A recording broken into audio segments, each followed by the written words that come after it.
Hello, नमस्ते विद्यार्थी मित्र हो.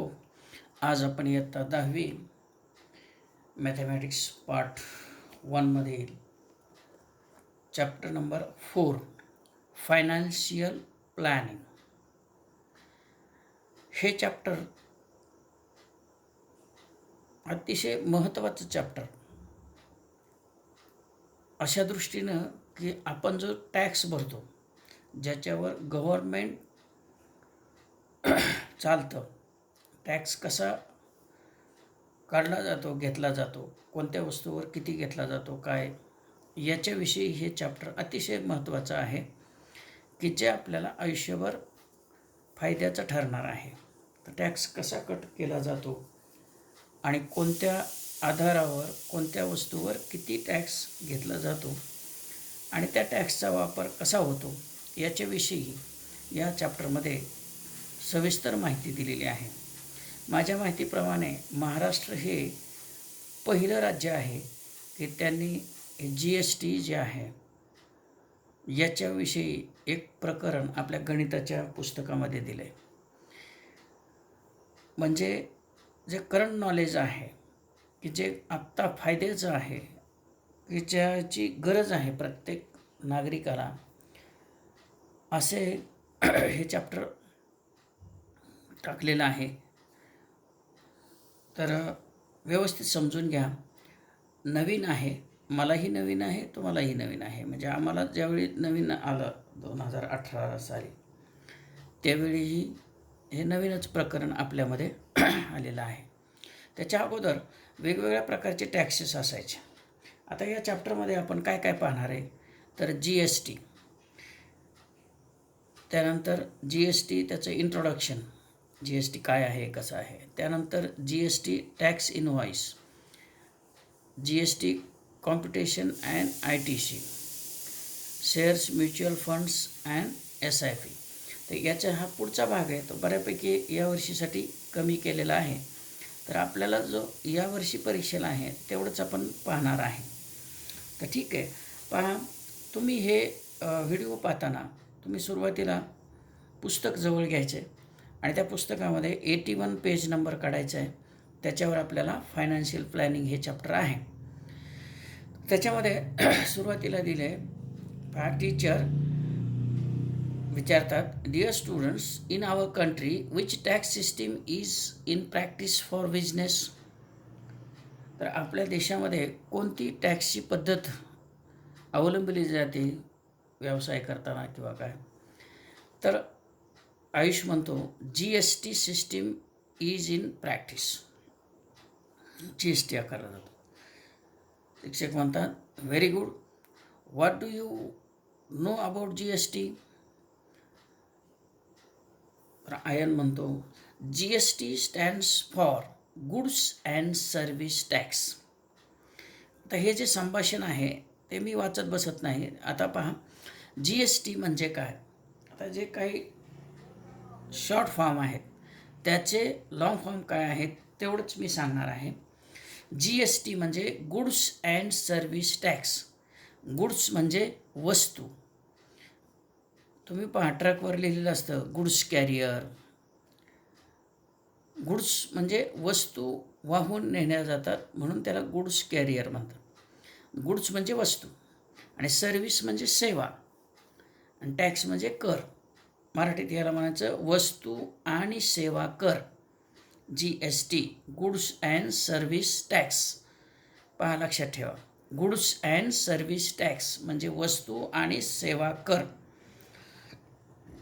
आता हे जे GST याच्या अगोदर काय होतं तर हे वेगवेगळ्या प्रकारचे टॅक्सेस इथं ट्री दाखवलं आहे आणि त्या ट्रीमध्ये दिलेलं आहे. ते एक्साईज ड्युटी होती, सर्व्हिस टॅक्स होता, कस्टम ड्युटी होती, सेंट्रल सरचार्ज अँड सेस होतं, VAT होता, value added tax, luxurious tax, त्यानंतर एंटरटेनमेंट टॅक्स, ऑक्ट्राय होता, CST होता, CVD होता, त्यानंतर SAD होता. तर हे वेगवेगळ्या प्रकारचे सगळे जे टॅक्स होते वेगवेगळ्या ठिकाणी वेगवेगळ्या प्रकारचे टॅक्स मग त्याचं सगळ्याचं टॅक्सचं एकत्रीकरण केलं आणि त्याला म्हणतात GST, goods and service tax. एकच प्रकारचा पूर्ण देशामध्ये सगळीकडं तेवढाच टॅक्स असणार. पहिलं राज्य बदललं की वेगवेगळे टॅक्स होते. काही ठिकाणी ऑक्ट्रॉय घ्यायचे, कुठं काय सर्व्हिस टॅक्स वगैरे वेगवेगळ्या राज्याप्रमाणे ते टॅक्स होते. पण हा जो GST आहे तो सर्वात पहिला फ्रान्स देशात होता. तर ते माहिती इथं दिलेली नाही, ती थोडीशी जादाची माहिती मी सांगतो आहे. 1954मध्ये फ्रान्स हा पहिला देश होता की ज्याच्यामध्ये त्यांनी सुरुवातीला GST लागू केला. आपल्या देशामध्ये 122वा संविधान संशोधन बिल हे 3 ऑगस्ट 2016ला लोकसभेत मांडलं गेलं आणि ते पास केलं गेलं. त्यानंतर ते बिल राज्यसभेत मांडलं गेलं. हे तुम्ही नागरिकशास्त्रात वगैरे शिकत असाल, राज्यशास्त्र आहे त्याच्यात, की अगोदर ते लोकसभेत मांडावं लागतं, ते बिल पास व्हावं लागतं, नंतर राज्यसभेत मांडावं लागतं, दोन्ही सभागृहाची मान्यता मिळाल्यानंतर ते राष्ट्रपतीकडं पाठवावं लागतं वगैरे वगैरे. ही जे सगळी त्यांची मान्यता मिळाल्यानंतर त्याचं कायद्यात रूपांतर होतं. तर ते 3 ऑगस्ट 2016ला लोकसभेत मांडलं गेलं, पास केलं गेलं. राज्यसभेत 8 ऑगस्ट 2016लाच केलं गेलं. त्यानंतर ते 8 सप्टेंबर 2016ला राष्ट्रपतीच्या सहीसाठी गेलं. त्याच्या अगोदर ते पहिलं राज्य GST लागू करणार आहे ते आसाम आहे. आणि आपल्या महाराष्ट्रामध्ये हा GST लागू करणारं महाराष्ट्र हे 10वं राज्य आहे. तर ते 15 राज्यामधून लागू केल्यानंतर त्याचे राष्ट्रपतीची परवानगी घेऊन संपूर्ण देशामध्ये ते लागू केलं जातं. आणि ते संपूर्ण देशामध्ये कधीपासून लागू झालं तर 1 जुलै 2017पासून आपल्या देशात GST लागू झाला आहे. ही तारीखही लक्षात ठेवा, कधी कधी विचारली जाते पुढं जर कॉम्पिटेटिव्ह एक्झाम वगैरे बसला तर. GST आपल्या भारत देशामध्ये 1 जुलै 2017पासून लागू झाला. पहा, म्हणजे आपल्या राज्यात 10वीच्या पुस्तकामध्ये हे चॅप्टर लगेच 2018ला आलं आहे. म्हणजे खूप करंट नॉलेज आपल्याला आलेलं आहे, म्हणजे या पुस्तकामध्ये दिलेलं आहे. आणि हे महाराष्ट्र हे एकमेव राज्य आहे की त्यांच्या सिलेबसमध्ये 10वीच्या पुस्तकामध्ये हे GSTचं प्रकरण टाकलेलं आहे. पहा, अतिशय महत्त्वाचं आहे. हे वेगवेगळे टॅक्स आता हे वेगळे वेगळे अगोदर होते, त्याचं काही घेणं देणं नाही. अगोदर होते ते आता एकच GST झाला. आता हा GST कसा घेतला जातो याच्याविषयी पुस्तकामध्ये पान नंबर 82वर तुम्ही पान नंबर 82 काढायचे. त्याच्यामध्ये टॅक्स इनव्हॉइस दिलेला आहे. तर टॅक्स इनव्हॉइस कसा दिलेला आहे तर त्याचं आहे tax invoice of goods purchase. त्याचा सॅम्पल दिला, नमुना उदाहरण दिलं आहे. पहा, गुड्स म्हणजे वस्तूवर कसा टॅक्स आकारला जातो, त्याचं बिल कसं काढलं जातं, त्याचा इनव्हॉइस म्हणजे पावती दिलेली आहे. तर त्याच्यामध्ये सप्लायर आहे, A to Z sweet mart हे त्याचं नाव आहे. खाली त्याचा पत्ता दिला आहे, तर ते तुम्हाला वाचता येतं आहे. त्यानंतर इथं GSTIN हा नंबर आहे. हा जो नंबर आहे याला म्हणतात goods and service tax identification number. Goods, G for goods, S for service, T for tax, goods and service tax identification number, I for identification, N for number. हा जो number आहे त्याच्यामध्ये 15 डिजिट असतात. हे जे अक्षरं किंवा अंक आहेत ते 15 आहेत. त्याच्यामधले पहिली जी 2 अंक आहेत हे 27. हा 27 हा आपला स्टेट कोड आहे. म्हणजे आपला महाराष्ट्रासाठी 27 हा स्टेट कोड आहे आपल्या महाराष्ट्राचा. त्याच्यानंतर जे आहे ते हे 10 डिजिट नंबर आहे. ABCDE 1 2 3 4 H इथपर्यंत हे जे 10 डिजिट आहेत हे 27 झाल्यानंतर पुढचं जे 10 अंकी आहेत, अक्षर आणि अंक, हा त्या सप्लायरचा किंवा तो जो फर्म आहे, दुकान आहे किंवा काय असेल, तो व्यवसाय कोणाचा असेल त्याचा तो पॅन नंबर असतो. 10 अंकी पॅन नंबर असतो. आता पॅन काय आहे तर परमनंट अकाउंट नंबर आहे, की जो टॅक्स भरतो त्याच्यासाठी ते काढणं गरजेचं असतं. तर तो त्याचा पॅन नंबर आहे. त्याच्यानंतर हे जे 1 आहे, 1चा अर्थ आहे की त्याने एकच रजिस्ट्रेशन केलेलं आहे. म्हणजे पहा, इथं एकचा अर्थ की एकच त्याचं फर्म आहे किंवा दुकान आहे. तर बाकी काहींचं कसं असतं, एकापेक्षा जास्त शाखा असतात.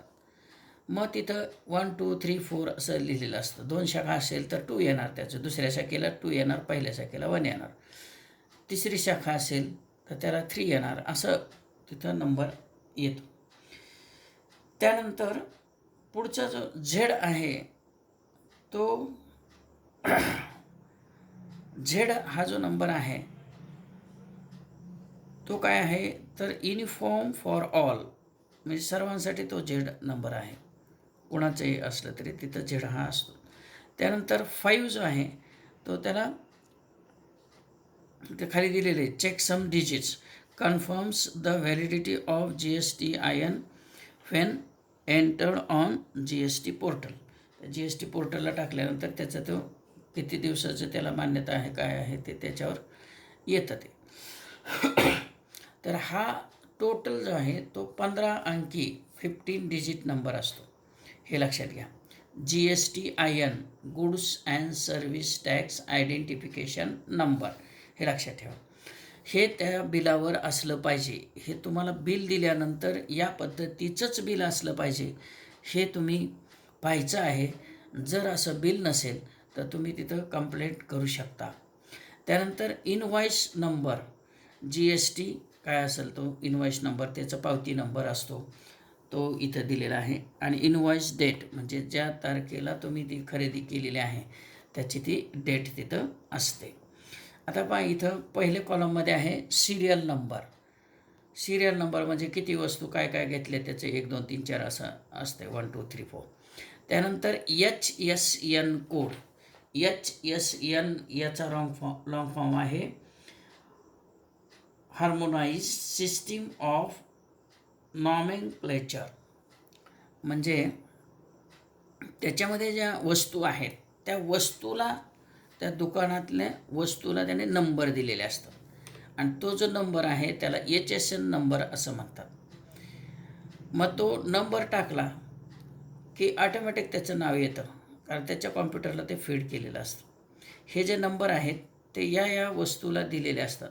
तर या दुकानात गेल्यानंतर हा नंबर टाकला की ते पेढ्याचं बिल होणार पुढं, लक्षात घ्या, येते ना. HSN नंबर म्हणजे त्या वस्तूला दिलेला एक नंबर असतो, त्याच्या दुकानापुरताच तो मर्यादित असतो. दुसऱ्या दुकानात तुम्ही गेला तर हा नंबरच असेल असं सांगता येत नाही. आलं लक्षात.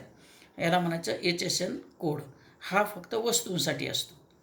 आणि जे सेवा कर आहे त्याच्यासाठी वेगळा नंबर असतो, त्याला SAC म्हणतात.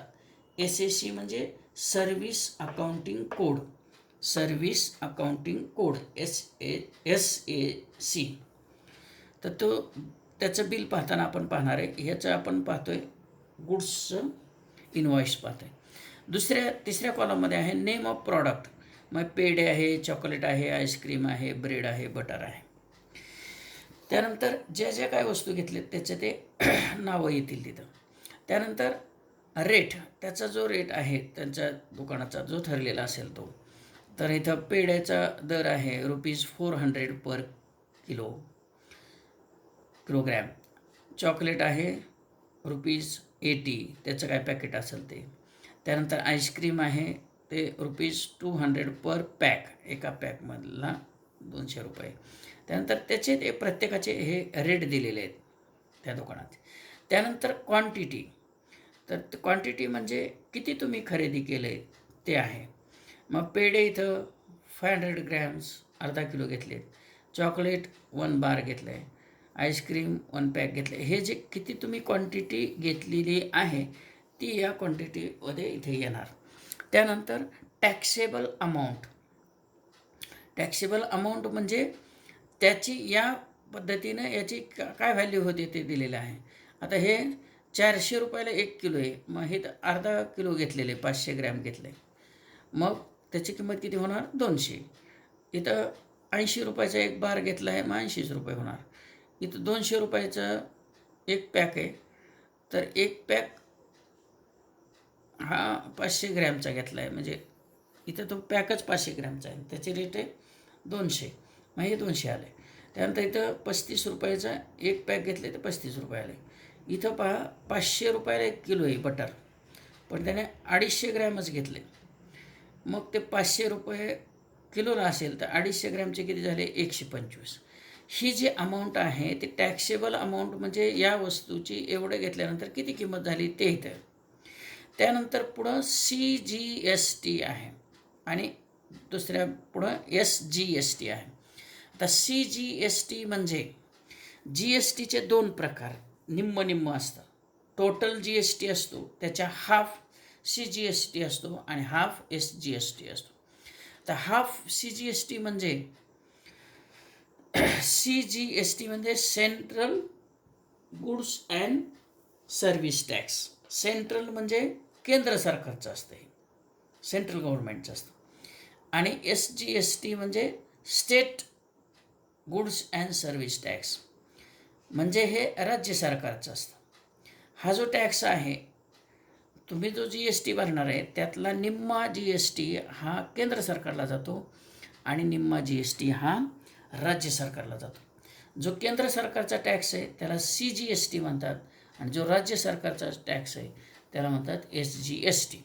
हा निम्मा निम्मा असतो, हे लक्षात घ्या.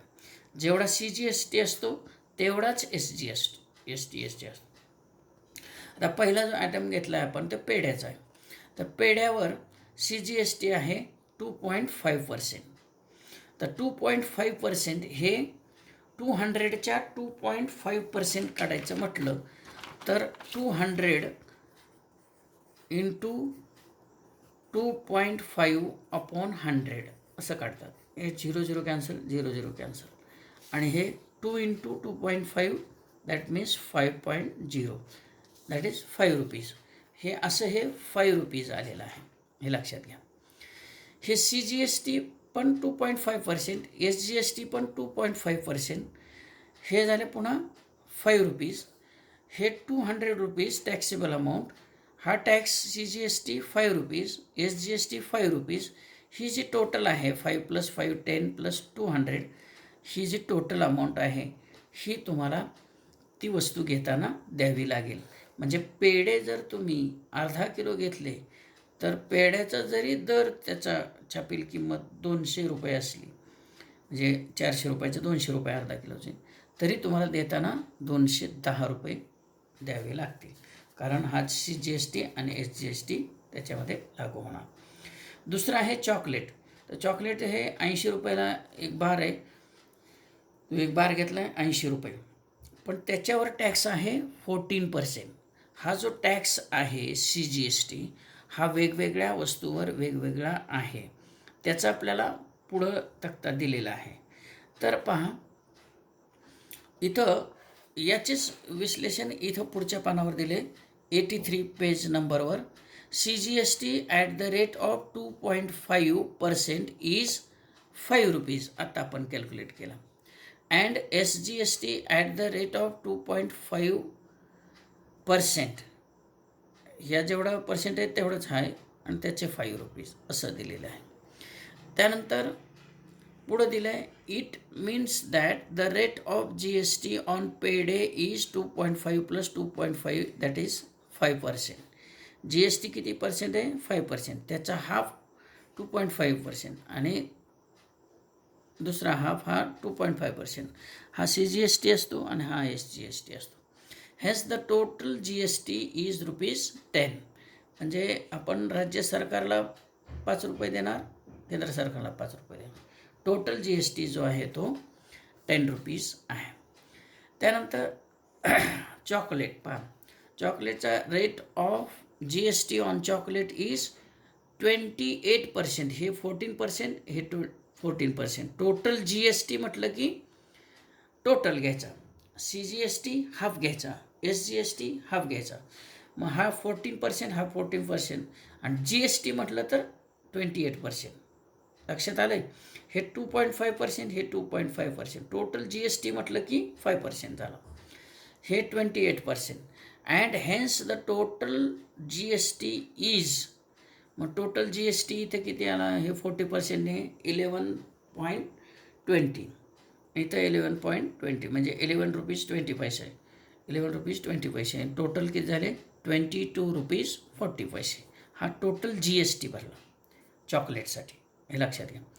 Then rate of GST on ice cream is, आता आईस्क्रीम पहा, इथं आहे आईस्क्रीम, याचं 9%, 9%. टोटल GST म्हटलं की याची बेरीज 18%, हे लक्षात घ्या. Hence the total cost of ice cream, cost म्हटलं की ही टोटल आली, GST प्लस त्याचे टॅक्सेबल अमाऊंट.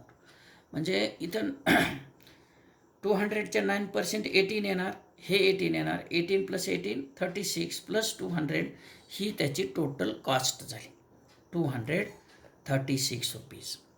हे इथे येईल.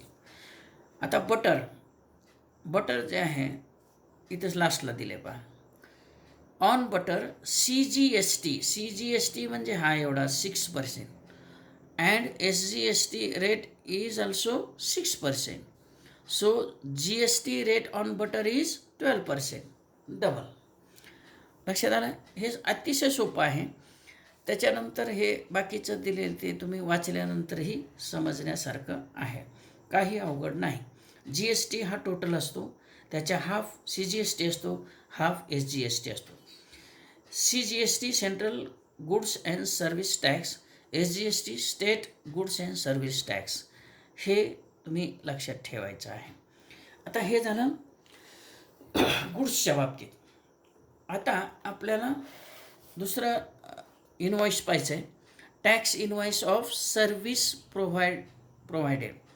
आता सर्व्हिस म्हणजे काय? आता तुम्ही हॉटेलमध्ये जेवायला गेला आणि तिथं काही कॉफी मागवली, मसाला मागवला, म्हणजे तुम्हाला तिथं जाऊन आणायची गरज नसते. तुम्ही जाऊन टेबलवर बसायचं, खुर्चीवर डायनिंग टेबलला बसून तुम्हाला जागेवर पाणी दिलं जातं, सगळं दिलं जातं. ही जी सर्व्हिस पुरवली जाते तुम्हाला, त्या सर्व्हिसचे पैसे घेतले जातात. त्याला टॅक्स इनवॉइस ऑफ सर्व्हिस म्हणायचं. किंवा डॉक्टर सर्व्हिस देतात तुम्हाला, ते सर्व्हिस टॅक्स त्यांना असतो. तर त्याच्यामध्ये हे फूड जंक्शन खेड शिवापूर पुणे हे त्याचं नाव आहे. त्यानंतर इनवॉइस नंबर आहे, त्यानंतर त्याचा मोबाईल नंबर आहे, ईमेल ID आहे. त्यानंतर GSTIN म्हणजे आत्ता मी सांगितलं तसं हा 15 अंकी नंबर आहे. त्यानंतर इनवॉइस डेट म्हणजे ज्या तारखेला तिथं बिल केलेलं आहे ती तारीख आहे. त्यानंतर SAC, आता मगाशी मी सांगितलं SAC service counting code, service counting code हे याचंच असणार फूड जंक्शनवाल्याचं. हे जे कोड आहे ते त्याने दिलेले असणार. त्याच्या तिथं गेल्यावरच ह्या कोडवरून तुम्ही ते फक्त कोड टाकणार. हे कोड टाकलं की ते बाकीचं बिल त्याचं तयार होणार. म्हणजे इथं फूड आयटम ह्या नंबर टाकला की तिथं कॉफी येणार. क्वांटिटी किती आहे? 1, एक कॉफी घेतली त्याने. रेट काय आहे? ₹20. टॅक्सेबल अमाऊंट किती? ₹20. एक कॉफी घेतली ₹20 येणार, 2 घेतल्या ₹40 आलं असतं, 3 घेतल्या तर त्या प्रमाणात आलं असतं. टॅक्सेबल अमाऊंट इथं कशी काढतात याची याची मल्टिप्लिकेशन. त्यानंतर GST आहे 2.5%. आता 20च्या 2.5% काढायचे, 20 × 2.5/100. ते सिम्प्लिफाय केलं तर 0.50 म्हणजे 50 पैसे येणार. त्यानंतर SGST पण तेवढंच 2.5% आहे, त्यामुळं ते 50 पैसे येणार. हे 50 पैसे, हे 50 पैसे, ₹1 झाले. ₹1 प्लस हे ₹20 म्हणजे तुम्हाला एक कॉफी घेतली की ₹21 येणार. त्याचं जरी रेट 20 असला तरीही तुम्हाला 1 रुपया GST द्यावा लागेल. त्यातले 50 पैसे CGST आणि 50 पैसे SGST, हे लक्षात ठेवा. त्यानंतर हा नंबर सॅक नंबर टाकला की तुमचा मसाला टी येणार. त्याची क्वांटिटी 1 घेतली त्याने, रेट किती 10 रुपीज, मग त्याला ते 10 रुपीज येणार. मग त्याच्याही 2.5% आणि हे 2.5% 0.20 पैसे येणार. हे 20 रुपयाला जर 2.5% 50 पैसे होत असतील तर 10 रुपयाला 2.5% 25 पैसे होणार. एवढं आहे. हे जेवढे आहे तेवढेच हे येणार. हे दोन्हीची सम किती आली 50 पैसे आणि हे 10 रुपीज, टोटल किती होणार 10 रुपीज 50 पैसे. त्यानंतर मसाला डोसा ते 2 घेतलेत, त्याचा रेट आहे 60, म्हणजे एकाचा 60 रुपये, तर दोनाचं किती झालं 120. इथे येणार 120 रुपीज टॅक्सेबल अमाऊंट. याच्याही 2.5%च आहे, त्यामुळं हे 120 × 2.5 अपॉन 100 कॅल्क्युलेशन केलं तर 3 रुपीज येणार. हा CGST 3 रुपीज, SGSTसुद्धा तेवढाच 2.5% आणि तो 3 रुपीज येईल. 3 + 3 6 येणार. हे 120, हे 126 होणार, हे लक्षात घ्या. आता याची टोटल आहे, ती टोटल केली तर 150 रुपीज येणार. याची टोटल आहे ते 3.75 होणार, 3 रुपीज 75 पैसे. याची पण तेवढीच येणार 3 रुपीज 75 पैसे. याची आणि टोटल ही ग्रँड टोटल येणार इथं, ती येते 157 रुपीज 50 पैसे. आणि तुम्ही याची टोटल केली तरी ही ग्रँड टोटल येणार आहे 157 रुपीज 50 पैसे, हे लक्षात ठेवा. आता याच्यातला आणि याच्यातला काय फरक आहे हे लक्षात घ्या. Compare both goods and service tax invoices and find the difference in codes. हा जो कोड आहे यातला आणि यातला काय फरक आहे तो तुम्ही पाहायचा आहे. आता एक बिल तुम्ही पाहू शकता, कुठलंही बिल तुम्ही घेतले काही वस्तू, तर बिल बारकाईने पहा, त्याच्यामध्ये हे असलं पाहिजे. त्यानंतर आता हे SCSC हे कशाच्या बाबतीत असतं, सर्व्हिसच्या बाबतीत असतं. आणि HSN हा कोड येतो गुड्सच्या बाबतीत असतो. वस्तूच्या बाबतीत HSN कोड असतो आणि सर्व्हिसच्या बाबतीत SAC कोड असतो, हे लक्षात ठेवा. आता तुम्हाला हा चार्ट दिला आहे, या चार्टमध्ये कुठल्या वस्तूवर किती टक्के GST आहे ते दिलेलं आहे आणि त्याच्या खाली नोट दिली पहा. The rates and types of GST are as prescribed by the government at the time of writing this chapter. हे चॅप्टर ज्यावेळी लिहिले, म्हणजे 2018च्या आधीच लिहिले, त्यावेळीचे हे रेट आहेत. GST rates are subject to change. ही GST रेट हे कमी जास्त होऊ शकतं. Electricity, petrol, diesel etcetera are not under preview of GST. Electricity म्हणजे लाईट, पेट्रोल आणि डिझेल हे GSTच्या अंडर येत नाहीत, त्याच्यावर GST लागू केलेला नव्हता. हे पुस्तक ज्यावेळी लिहिले त्यावेळेचं आहे. हे जे रेट आहेत ते त्याच वेळचे आहेत. आत्ता ते बदलू शकतात. आता काही वस्तू अशा आहेत किंवा काही सर्व्हिस अशा आहेत की त्याच्यावर 0% GST आहे, म्हणजे त्याच्यावर GSTच लागू होत नाही. गुड्स ज्या आहेत, वस्तू ज्या आहेत त्या कोणत्या आहेत, तर essential commodities like food grains, fruits, vegetables, milk, salt, earthen pots etcetera, हे जे आहेत याच्यावर टॅक्स नाही. त्यानंतर सर्व्हिस टॅक्स कशावर नाही. चॅरिटेबल ट्रस्ट ॲक्टिव्हिटीज, वेगवेगळे जे ट्रस्ट आहेत चॅरिटेबल ट्रस्ट, त्याच्या ज्या ॲक्टिव्हिटीज चालतात त्याच्यावर टॅक्स नाही. ट्रान्सपोर्ट ऑफ वॉटर, पाण्याची वाहतूक करतात त्याच्यावर टॅक्स नाही. Use of roads and bridges, road आणि ब्रिज म्हणजे पूल हे जे आहे वापर केल्यावर त्याच्यावर टॅक्स नाही. Public library, agriculture related services, educational and health care services etcetera, हे जे आहे ह्या ज्या सर्व्हिस आहेत त्याच्यावर आणि ह्या ज्या वस्तू आहेत त्याच्यावर 0% टॅक्स आहे. म्हणजे त्या त्यांना GST लागू नाही. नाहीतर लो रेटेड म्हणजे 5%, हे कोणत्या कोणत्या वस्तू याच्यावर दिलेलं आहे. त्यानंतर स्टँडर्ड रेटेड ते 12% आहे. म्हणजे याचे पर्सेंटेज दिलेलं आहे 0%, 5%, 12%, 18% आणि 28%. हायली रेटेड आहे. हे स्टँडर्ड रेट जे आहेत त्याचे 2 स्लॅब आहेत. हा 12%चा एक आहे आणि 18%चा आहे. तर 12% कशावर GST आहे ते इथं नावं दिलेले आहेत. या वस्तूंची नावं आहेत, इथं सर्व्हिसची नावं आहेत. त्यानंतर 18% ज्यामध्ये काय काय येतं ते इथं दिलेलं आहे. तुम्ही ते वाचायचं आहे. हे पाठ करायची आवश्यकता नाही, ते तुम्हाला दिलेलं असतं. आणि याचा उपयोग करून इथं त्यांनी काही दिलेलं आहे तर तुम्ही ते तक्ता तयार करायचा आहे. स्केचबुक घेतलं आहे तर रेट ऑफ GST किती आहे, मग गुड्स कोणत्या येतात तर ते रेट ऑफ GST आहे. तर ते तुम्ही इथं लिहायच्यात. इथं 2 वस्तू दिलेत त्यांनी आणि मग इथं तुम्ही नावं टाकायचे. तर यातलीच नावं टाकायचे आणि त्याचा पर्सेंटेज इथं पाहूनच लिहायचं आहे. हे काय पाहून लिहायचं आहे काम आहे. लक्षात आलं आहे.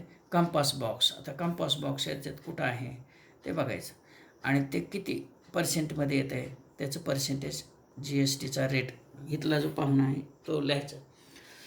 हे वाचलं की याच्यात ह्या वस्तू कुठे येतात. आता सर्व्हिस असेल तर सर्व्हिस याच्यामध्ये सर्व्हिस कुठे येते, याच्यात येते, याच्यात येते, याच्यात येते, याच्यात हे पाहायचं आणि त्याचं पर्सेंटेज लिहायचं आहे. हे पाहून लिहायचं आहे तुम्ही. 10 वस्तू 10 सर्व्हिस लिहायच्या. त्यानंतर ॲक्टिव्हिटी थर्ड आहे complete the given table by writing remaining SAC and HSN code with rates and add some more items in the list. आता हे त्याने नंबर दिलेले आहेत. तर रेल्वे ट्रान्सपोर्ट सर्व्हिसेस तर SAC आहे म्हणजे ही सर्व्हिस आहे. तर त्याचं GST रेट इथं पाहिजे. रेल्वे ट्रान्सपोर्ट सर्व्हिसेस ट्रान्सपोर्टला किती काय आहे ते आणि ते टक्केवारी इथं लिहायचे. डिलक्स पॉईंट वगैरे काय जे दिलेलं आहे ते त्याप्रमाणे इथं लिहायचं आहे पाहून. Rates on goods and services SACs SAC and HSN codes are only for information, no need to remember them. हे लक्षात ठेवा. Rates on goods and services HSC codes are HSN codes are only for information, not need to remember them. ते number लक्षात ठेवायचे नाही किंवा rates of goods and services हे rate पण तुम्ही लक्षात ठेवायची आवश्यकता नाही आहे. आता या पद्धतीनं आपण परत सांगतो मी. GST म्हणजे goods and service tax, CGST म्हणजे central goods and service tax, SGST म्हणजे state goods and service tax. GST जेवढा टक्के असतो, समजा 12% असेल तर CGST 6% आणि SGST 6% असतो. जेवढा GST असेल त्याच्या हाफ CGST आणि हाफ SGST असतो, हे लक्षात ठेवायचे. त्यानंतर GSTIN म्हणजे काय, goods and service tax identification number. हा त्या फर्मला, त्या दुकानदाराला, त्या कंपनीला कुठलं जे असेल काही त्याचं तर त्याच्यासाठी तो कंपल्सरी असतो आणि तो त्या बिलावर असणं आवश्यक असतं. त्यानंतर HSN हा गुड्स जे वस्तू आहेत त्या दुकानामध्ये त्याच्यासाठी त्याच्या सोयीनुसार त्याला एक कोड दिलेला असतो, नंबर दिलेला असतो, त्याला HSN म्हणतात. आणि SAC म्हणजे सर्व्हिस जी दिलेली आहे हॉटेलमध्ये वगैरे काय तर त्याच्यासाठी तो नंबर असतो वेगवेगळ्या सर्व्हिससाठी. त्याचे ते कोड ठरलेले असतात आणि त्यालाच SAC म्हणतात, तो नंबर म्हणतात. हे लक्षात ठेवा. हे जर सगळं माहीत असेल तर अतिशय सोपा प्रॅक्टिस सेट 4.1 आहे. त्याच्या अगोदर जे सॉल्ड एक्झाम्पल्स आहेत ती जर तुम्ही बारकाईने अभ्यासली तर तुम्हाला यातली एक्झाम्पल्स सोडवता येतील. पहा, पहिलं आहे Pawan medical supplies medicines on some medicines. The rate of GST is 12%. Then what is the rate of CGST and SGST. आता तुम्हाला मी सांगितलं की GST जेवढा पर्सेंट असेल त्याच्या 0.5% CGST असतो आणि 0.5% SGST असतो. म्हणजे हा जर 12% असेल तर CGST किती 6% आणि SGST 6%. हे लक्षात ठेवा. एवढं ते सोपं आहे. On certain article if rate of CGST is 9%. आता पहा CGST दिलं आहे. Then what is the rate of SGST. जेवढा CGST तेवढंच पर्सेंट SGSTचं असतं, म्हणून हे 9% आहे, हे पण 9% येणार. And what is the rate of GST. GST याच्या टोटल असतो, म्हणजे 9% प्लस 9%, दिस इज 18%. एवढं ते सोपं आहे. Messrs real point sold 2 tins of luster paint and taxable value of each tin is ₹2,800. पहा, हे जे रिअल पेंट नावाचं दुकान आहे त्याच्यातून 2 डबे लस्टर पेंटचे दिलेत, तर त्याचे taxable value of each tin is ₹2,800. एका डब्याची, एका टीनची व्हॅल्यू आहे 2,800. If the rate of GST is 28%, then find the amount of CGST and SGST charge in the tax invoice. आता जर हे 28% असेल तर CGST किती आला 14% आणि SGST 14%. आता आपल्याला 2 डबे घेतलेत पहा, 2 tins ऑफ लस्टर पेंट घेतलेत, तर एकाची व्हॅल्यू आहे, value of each tin is 2,800. मग दोन्हीची व्हॅल्यू तुम्हाला काढावं लागेल, म्हणजे याला 2ने मल्टिप्लाय करावं लागेल. हे किती येणार 5,600 येणार. मग 5,600च्या 14% काढायचं, तो CGST येईल आणि तेवढंच काय येईल SGST येईल. तर 14% कसं काढणार, तर हे किती आलं total taxable amount 5,600 into 14/100. 0 cancel करा, 56 इंटू 14 त्याची काय मल्टिप्लिकेशन येईल तेवढा तो CGST येईल आणि जेवढा CGST तेवढाच SGST. अशा पद्धतीनं हे सगळी एक्झाम्पल्स तुम्ही सोडू शकताय. तर त्याचं हे जसं इनवॉइस केलं आहे, तुम्हाला हे बिल केलं आहे की त्याचा रेट काय आहे, क्वांटिटी किती घेतली, टॅक्सेबल अमाऊंट काढायचा आहे, CGST काढायचा, SGST काढायचा आणि CGST SGST आणि टॅक्सेबल अमाऊंट याची टोटल करायची आणि ती टोटल व्हॅल्यू असणार. लक्षात आलं, टोटल कॉस्ट. या पद्धतीनं तुम्ही ही खालची उदाहरणं सोडू शकता. ठीक आहे. तुम्ही प्रॅक्टिस सेट 4.1 हा अभ्यासायचा आहे, सोडवायचा आहे. शंका असल्यास त्या विचारायच्या आहेत. फक्त हे व्हिडिओ पाहताना तुम्ही पुस्तक घेऊन बसा. ठीक आहे. थँक्यू.